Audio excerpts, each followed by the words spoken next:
আরে তোরা এখানে? যাক ভালোই হয়েছে, আমি এমনিও তোদের ডেকে চার চার ভাগ বুঝাই দিতাম। আর টাকা এতদিন এখানে রাখছিলাম বুঝছস। ওই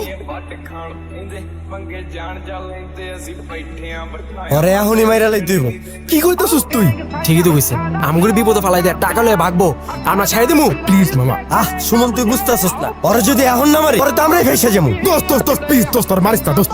ও আমারই তো বন্ধু, একদিন হলো তোর লগে থাকছি বল।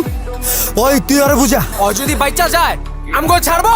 বাই বাই বাই, লাগলেও সিগল মিগল দিয়ে এনে বাইন্দা তুই আছে এই জায়গাতে, এমনিও কেউ আয় না। তাও আরে মারিস না প্লিজ বন্ধু। আকবর যা সিগলটা লয়ে যাক, টাকাটা পাহারা দেওয়ার লেগে হইলো, একটা লোক পাওয়া গেল। কি করছ তোরা? আরে মামা ঠিক হইছস।